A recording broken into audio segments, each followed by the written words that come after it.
بسم اللہ الرحمن الرحیم۔ روزے کے روحانی، اخلاقی و اجتماعی فوائد۔ رمضان المبارک گناہوں کے صحرائے اعظم میں موسلادھار بارش، بقرار رحمت کے ظہور، گناہوں کے گھر دھلنے کا نام، گناہوں کی جلتی ڈوب میں مغفرت الہی کا سائبان، جلتے ڈیلوں اور تپتے دشت میں موسم گل اور مغفرت، یزدلا کے جوش مارتے سمندر کا نام۔ رمضان المبارک زندگی کے زرد پیاسی ریت پر اس بارش کا نام ہے جو ٹوٹ کر برستی ہے۔ یہ وہ مبارک مہینہ ہے جس کی آخری عشرے میں قرآن حکیم نازل ہوا۔ شب قدر کا نزول رمضان المبارک کے آخری عشرے میں ہوتا ہے۔ رمضان المبارک میں تراویح پڑھی جاتی ہے۔ اس طرح مکمل قرآن حکیم پڑھنے اور سننے کا موقع ملتا ہے۔ شاہ ولی اللہ محدث دہلوی رحمۃ اللہ علیہ اپنے کتاب حجتہ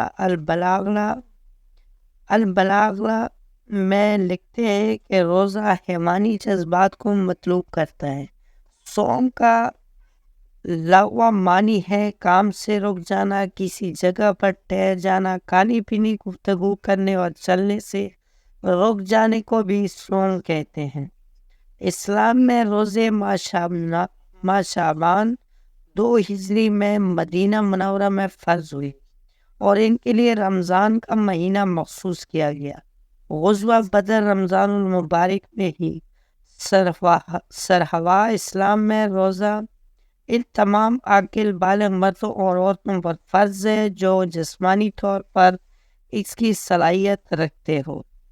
بچوں پر روزے فرض نہیں، لیکن اہل اسلام میں بہتر تربیت کے لیے ان بچوں سے روزے رکھوائے جاتے ہیں جو اس کی طاقت رکھتے ہیں۔ حدیث میں رمضان کو شہر البصر، صبر کا مہینہ، اور شہر المواساۃ، ہمدردی کا مہینہ کہا گیا ہے۔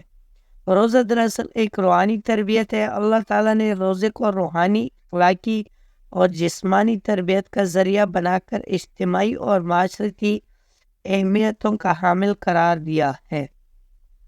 سورۃ البقرہ کے آیات نمبر 23 میں ارشاد ربانی ہے: مسلمانوں، تم پر روزے فرض کی گئے جس طرح تم سے پہلے امتوں پر فرض کیے گئے تھے تاکہ تم تقوی حاصل کرو۔ جب ماہ رمضان شروع ہوتا ہے تو رحمت کے دروازے کھل جاتے ہیں۔ رمضان المبارک میں نیکی کا بدلہ 10 سے بڑھا کر 700 گنا کر دیا جاتا ہے اگر نیکی میں خشوع کا جذبہ ہو۔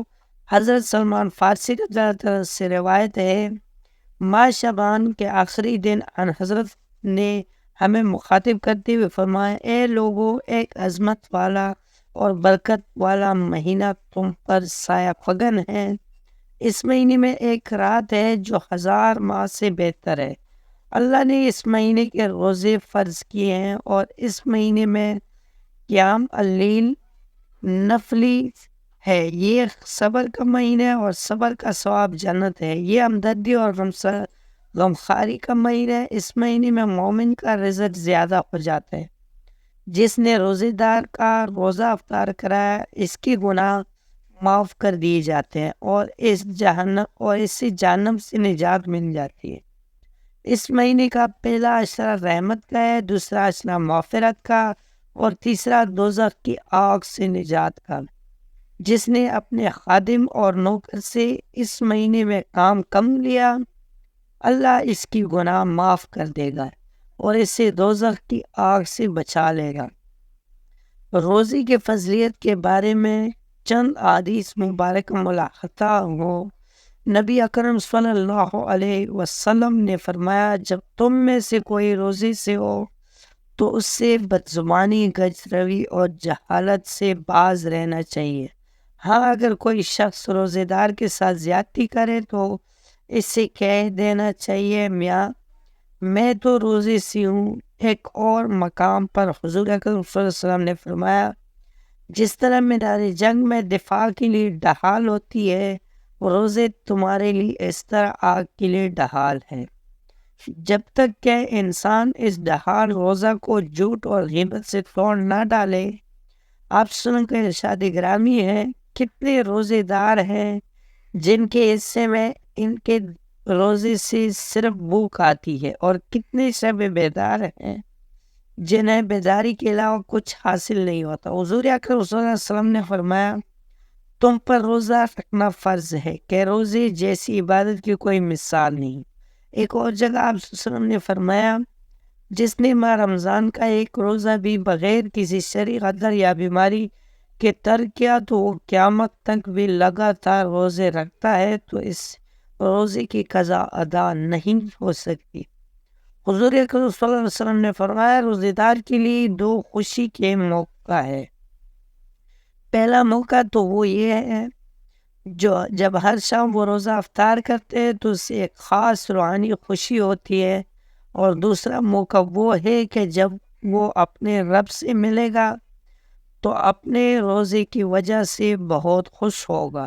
آپ صلی اللہ علیہ وسلم کا ارشاد عالیہ ہے، نمازی کو جنت میں داخل ہونے کے لیے باب صلاۃ سے بلایا جائے گا، جو مجاہد ہے اس سے باب جہاد سے ندا دی جائے گی، جو صحاب الصدقہ ہے اس سے باب صدقہ سے جنت میں داخل کی دعوت دی جائے گی۔ حدیث مبارک میں بیان کیا جاتا ہے کہ حضرت صلی اللہ علیہ وسلم نے فرمایا، جنت میں ایک دروازہ ہے جسے ریان کہا جاتا ہے۔ قیامت کے دن اس دروازے سے صرف روزے دار جنت میں داخل ہوں گے، اور ان کے علاوہ کسی دوسرے کو اس دروازے سے داخل ہونے کی اجازت نہ ہوگی۔ فرشتے پکاریں گے، روزے دار کہاں ہیں؟ روزے دار اس آواز کو سن کر جنت میں داخل ہونے کے لیے اس دروازے کی طرف بڑھیں گے۔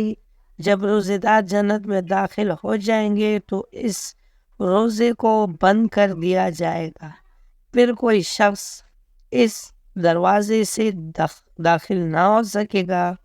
حضرت ابو سعید خدری رضی اللہ تعالیٰ سے روایت ہے کہ رسول اکرم صلی اللہ علیہ وسلم نے فرمایا، جو شخص اپنے اللہ کو راضی کرنے کے لیے ایک دن کا روزہ رکھ لیتا ہے تو اللہ تعالیٰ اس ایک روزے کی برکت سے اس کے چہرے کو 70 برس کی مدت تک آگ سے دور کر دیتا ہے۔ حضرت ابو ہریرہ رضی اللہ عنہ سے روایت ہے کہ رسول اکرم صلی اللہ علیہ وسلم نے فرمایا، جس شخص نے ایمان اور ایقان کی دولت سے سرشار ہو کر رمضان کے روزے پورے کر لیے، اس کے پچھلے گناہ سب معاف ہو جائیں گے۔ ایک جگہ پر آپ صلی اللہ علیہ وسلم نے فرمایا، جس نے رمضان کو ایمان اور احتساب سے پورا کر لیا وہ اپنے گناہوں سے اس طرح بری ہوتا ہے جیسے اس کی ماں نے آج ہی اس سے جنا ہے۔ جب حضرت صلی اللہ علیہ وسلم روزہ افطار کرتے تو یہ پڑھتے، اے اللہ میں نے تیرے لیے روزہ رکھا اور تیرے رزق پر روزہ افطار کرتا ہوں۔ رمضان مبارک میں افطاری کی بڑی اہمیت ہے۔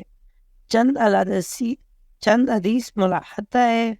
حضور اکرم صلی اللہ علیہ وسلم کا فرمان ہے، جس نے کسی روزے دار کو افطاری کا اہتمام کیا، یہ افطاری اس نے گناہوں کے لیے بخشش اور اس سے دوزخ سے بچانے کا ذریعہ ہوگی، اور جس کی افطاری کروائی گئی اور جس نے افطاری کروائی ان کے اجر میں کسی قسم کی کمی نہ ہوگی۔ صحابہ نے گزارش کی، اے اللہ کے رسول، ہم سب کو تو کسی کے افطاری کا اہتمام کرنے کی توفیق نہیں۔